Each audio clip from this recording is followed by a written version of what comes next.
Qualcomm didn't ask for it, but more than $100 billion is on the table. The takeover bid for one of San Diego's biggest brands and what it would mean for our economy.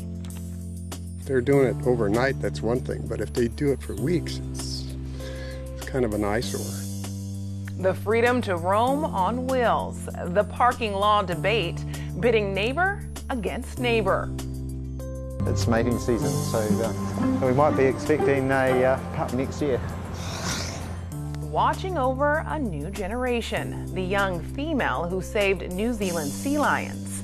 KPBS Evening Edition starts right now.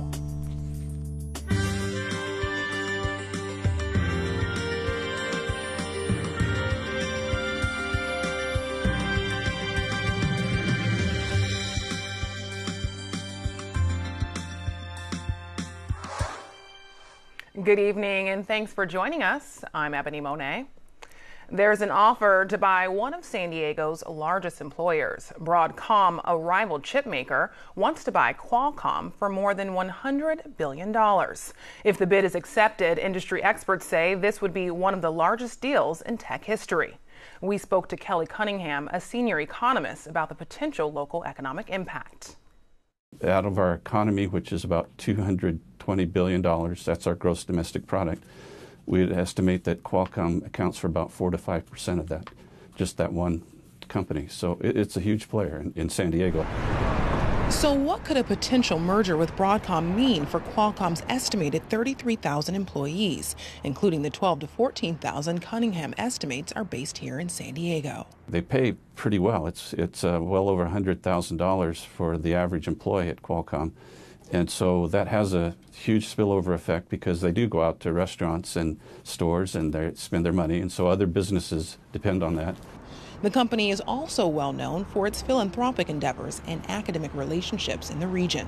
We lost the Chargers that played at Qualcomm Stadium, and but this is even bigger than that, than losing the Chargers. I think it's because it's such a big name in the world and the global stage of high-tech industry, and Qualcomm is our shining star. In a statement today, Qualcomm confirmed the unsolicited cash and stock offer of $70 per share and said it would, quote, assess the proposal in order to pursue the course of action that is in the best interest of Qualcomm shareholders. Bloomberg reports if the deal goes through, the Singapore-based Broadcom would become the third largest chip maker in the world. You know, potentially Qualcomm could be a bigger company, a bigger player in the world economy. So this could help them become that. Maybe they don't need this and they can do it on their own. You know, that's a question that we can't answer right now. But it's hard to say that. But I would say, you know, we won't see it that as a region. I don't think we'll see it for the next year or two if this merger goes through and whatever fallout comes from that. So it'll be a while. It'll be a few years at this point for us as San Diegans. Today, Qualcomm closed at $62 a share by the closing bell. New details tonight on the deadly church shooting in Texas and what may have motivated the killer. Law enforcement now believe a domestic dispute between Devin Kelly and his mother-in-law may have been a factor. Late this afternoon, an official at the Pentagon told NPR the Air Force failed to enter Kelly into a national criminal database that would have prevented him from buying firearms. Kelly was shot by someone who stepped in to stop the mass shooting, but police say he died from a self-inflicted gunshot wound. There was a domestic situation going on within this family. The suspect's mother-in-law attended this church. We know that he had made threatening texts from him. I did what I did because it was the right thing to do. I hope that the families and everyone affected this community, I hope they're able to sleep a little better at night knowing that this man is dead and won't hurt anyone else. Tonight at 7, PBS NewsHour is tracking all of the new developments out of Texas, including the stories of the victims and the debate over gun rights. San Diego continues to look for ways to temporarily house people who are homeless. Currently, there's a transitional camp, a safe parking program, and new tent shelters are set to open soon. But it seems not all of San Diego City Council members are on the same page. KPBS reporter Matt Hoffman has more. The old Chargers training facility here behind me off Murphy Canyon Road is what council members Lori Zapp and David Alvarez want to use to temporarily house the homeless. But this is technically Scott Sherman's District 7, and he wasn't here today. Well, I think there was a communication problem. Our staff did talk to his staff, and he got it kind of late, and you know, there are sometimes communication problems. He was absolutely invited to be here. Councilmember Sherman's office says they were notified about the plan, but didn't learn of today's news conference until seeing news reports last week. His office says they are working on a separate, more cost-effective solution with Mayor Kevin Faulkner's office. This lot right across from SDCCU Stadium is one that Councilmember Sherman has identified to possibly house the homeless temporarily. Now, there would be tents here set up, and they say the benefit is it's right across the street from Fire Station 45. Councilmember David Alvarez says tents, like industrial ones set to go up downtown soon, are not the answer. The $6.5 million that it's going to cost from actual housing solutions that the mayor's taking away and giving it to those large tents that are going to cost more than $5,000 a month for a family of 4. You can find apartments in almost all of San Diego for half the cost. Mayor Kevin Faulkner's office says the old Chargers facility does not have direct access to transit or homeless services. And once the new tent shelters are open, they will consider looking at alternative locations. Matt Hoffman, KPBS News.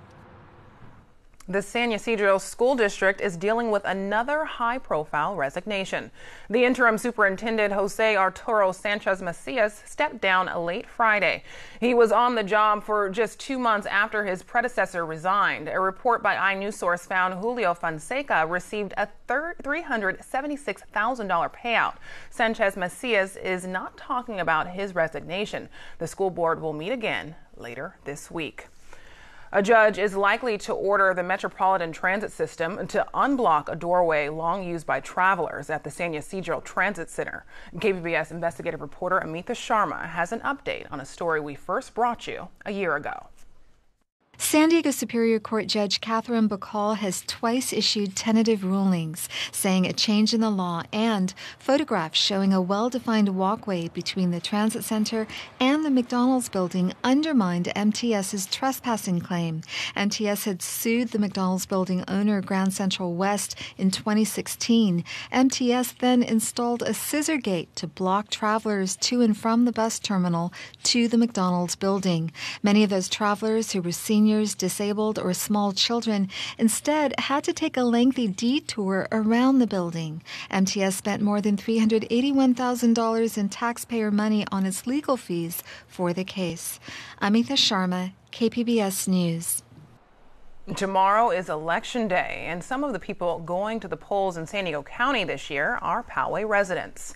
KPBS North County reporter Allison St. John says the issue before Poway voters is the hottest topic in North County: land use and new housing development. Poway's Measure A would allow a developer to redesign the Stone Ridge Golf Course as an 18-hole golf course, but including 180 luxury condominiums for seniors. Right now, the golf course is zoned as open space, and unless Poway voters approve a change, it'll stay that way. The campaign for Measure A has spent over $500,000, much of it contributed by the developer, Michael Schlesinger. He's contributed $150,000 in just the past 2 weeks. Schlesinger happens to be the same developer who bought the Escondido Country Club and shut it down. The fairways over there are now an eyesore. Opponents of Measure A and Poway have relied mostly on social media. Poway has one of the highest levels of home ownership in San Diego County. Nearly 3/4 of residents own their own homes, and resistance to new, denser housing is strong. In fact, regional planners say they need more than 1,000 new homes to meet the need by 2020, but since 2010, the city has permitted fewer than 200 homes. If Measure A fails, the developer, Michael Schlesinger, might do what he did at the Escondido Country Club: close the golf course and let the fairways turn brown. The Registrar of Voters says more than 7,000 Poway residents have already sent in their ballots. Those ballots will be tallied and released when the polls close at 8 o'clock Tuesday night. In the KPBS North County Bureau, I'm Allison St. John. City of San Diego residents may not have a ballot to cast tomorrow, but members of one neighborhood can vote in a hyper-local election. Tuesday is voting day for the City Heights Town Council. The organization is looking for write-ins to fill open seats. 10 spots are available, but only 5 candidates are running. Maria Cortez is up for re-election. She says the Town Council has organized light installations, neighborhood cleanups, and an annual public safety event. We try to get the community involved in being involved in the City Heights Town Council, so that way they can make it a better place to live. Community members who show proof of residency can vote on Tuesday from 5 to 8 at the City Heights Library. Across the country, Election Day will be viewed as a bellwether of the national mood, 1 year since the election of President Trump. One major issue is health care. In one state, it's a struggle between those who want to expand Medicaid and the governor who doesn't. AP reporter Michael Hill shows us what's at stake. The state of Maine will take center stage in the national debate over health care on Election Day. Voters here will decide whether to expand Medicaid to help low-income working-age residents. Results from this picturesque but struggling state could be a bellwether as battles continue over former President Barack Obama's health care law. People believe there's good parts of Obamacare and bad parts of Obamacare. And without taking Medicaid expansion, we are leaving one of the good parts on the table and while still suffering from the bad parts of it.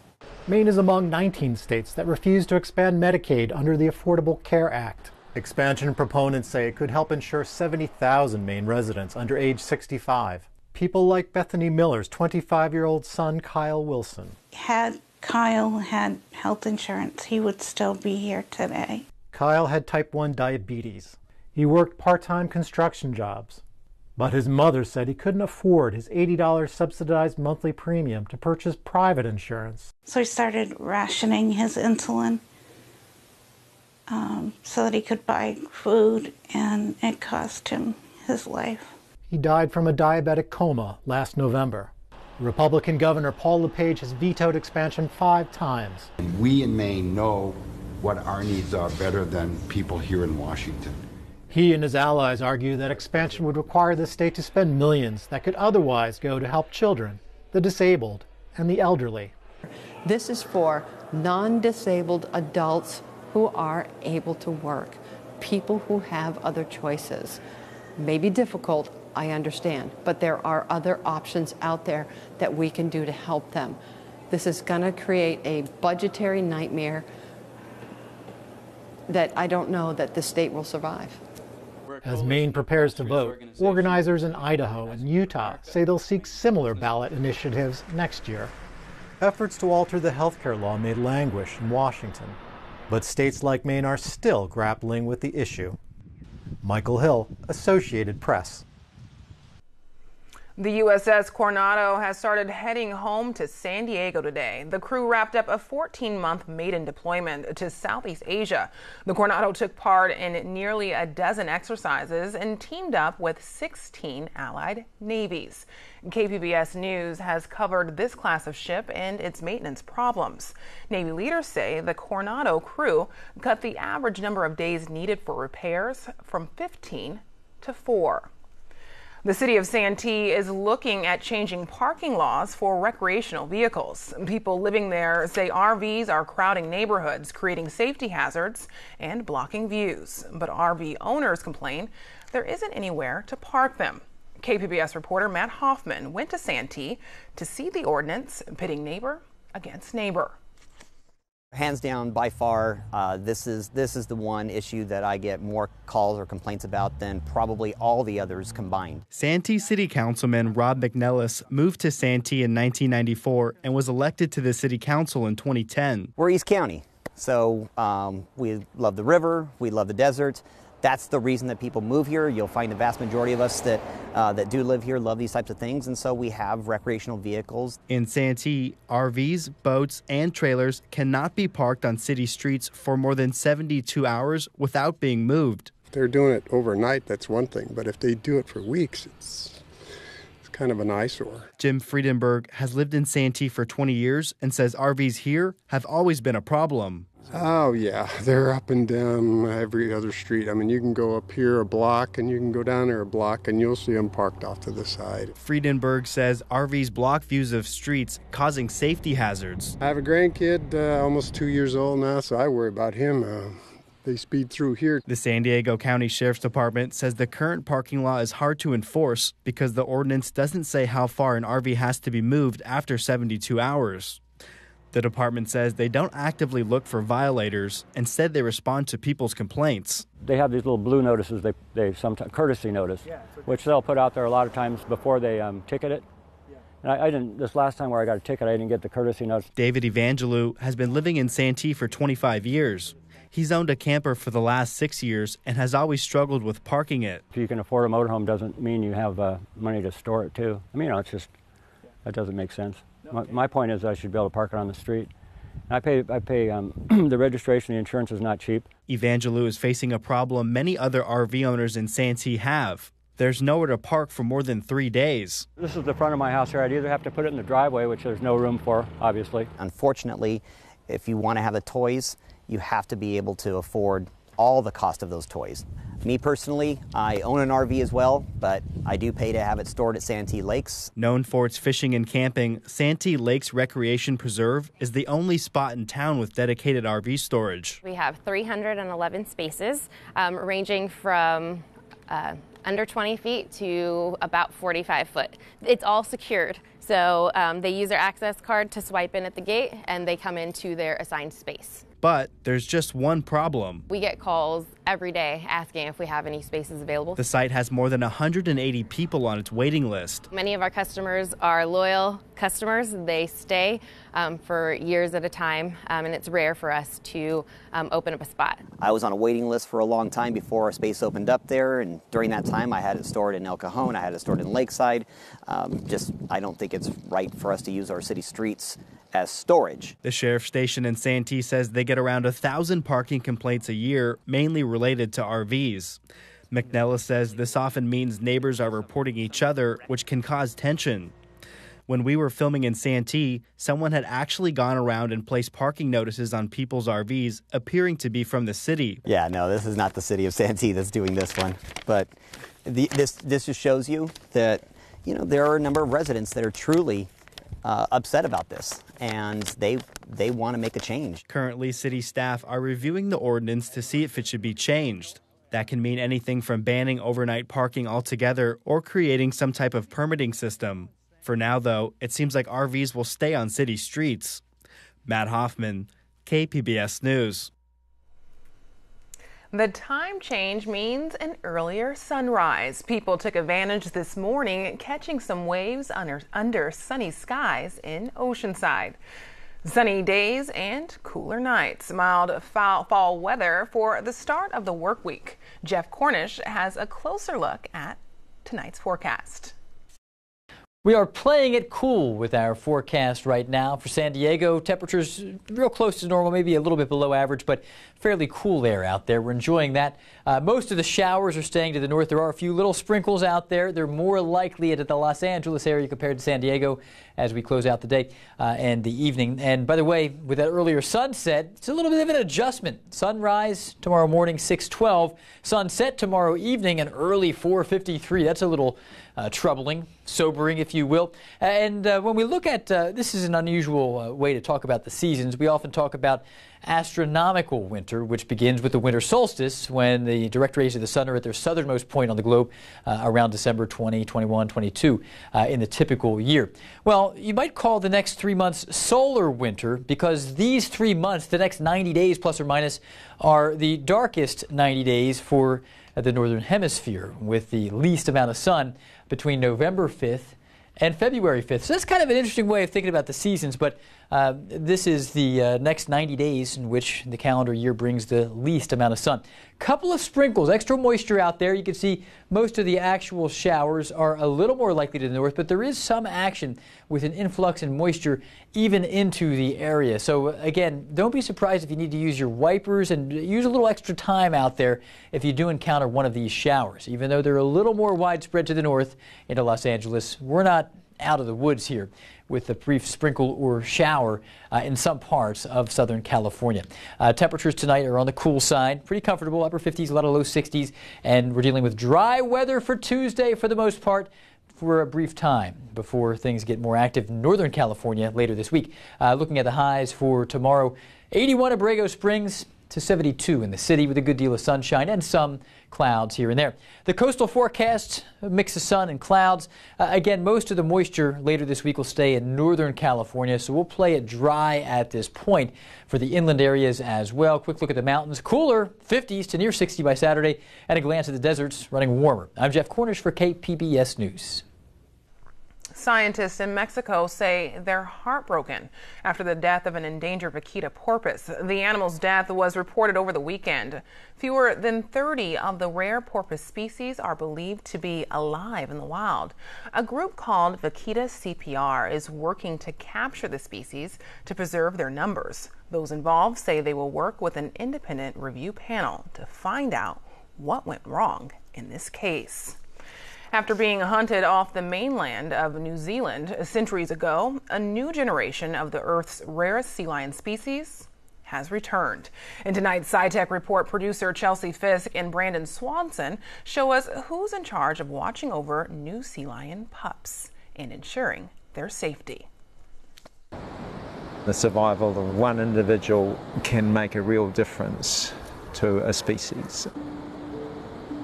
Mum arrived here in the late 80s, early 90s as a young female sea lion. It may have just been one of those random events that happen in life. Before Mum arrived, there would have been no breeding on the New Zealand mainland for at least 200 years, and I would say up to 300 years. Mum is responsible for bringing sea lions back to the mainland. This is a species which used to be here. We drove them offshore. They've decided to come back, and that's what's so exciting. So we now have an opportunity to redress the damage that we did. We're looking forward to another good season. We had 11 pups last season. This season we're hoping for another, maybe a dozen. Whee!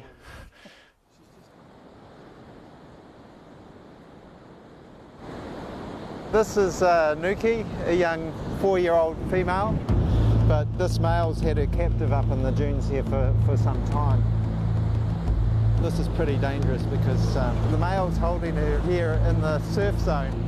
A number of females will get killed each year being held underwater for too long while the male's trying to mate with them. That's why I'm a little bit worried here. I'll just stay and keep an eye on it.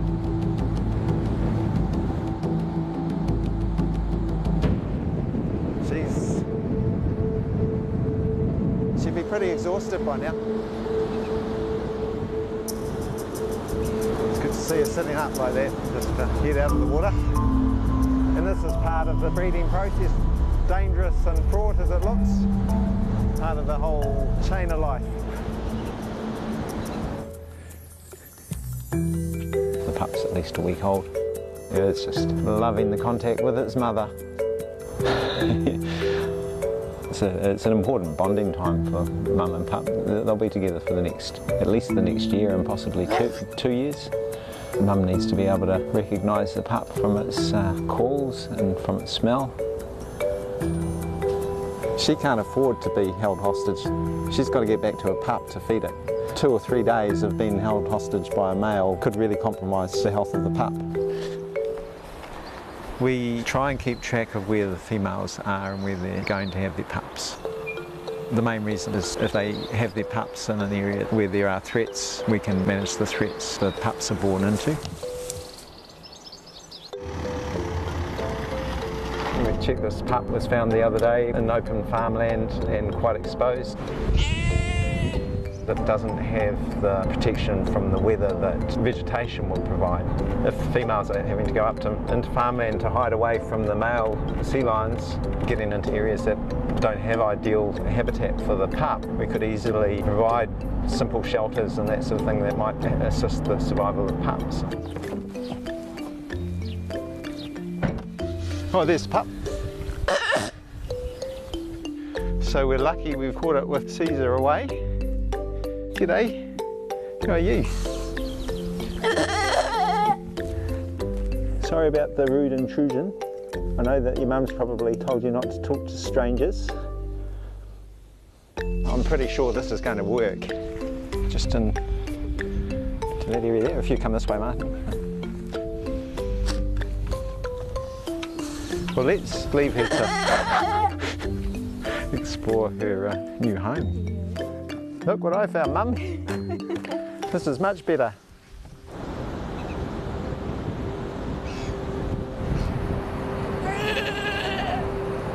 I've got to say that sea lions are now my favourite animal in the world.